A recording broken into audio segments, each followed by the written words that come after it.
एतासाम् अग्रशृङ्गेषु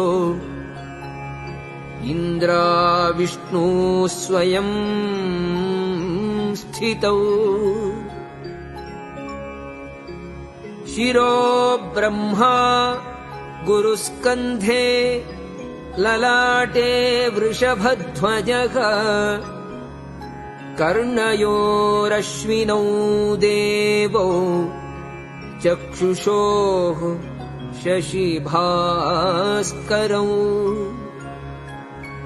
दन्तेषु मरुतो देवाः जिह्वायाम् च सरस्वती कण्ठे च वरुणो देवो हृदये हव्यवाहनः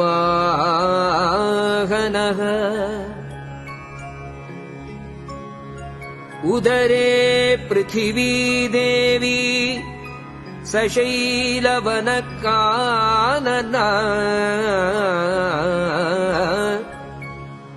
ककुदिद्यौ स नक्षत्रा पृष्ठे वैवस्वतो यमः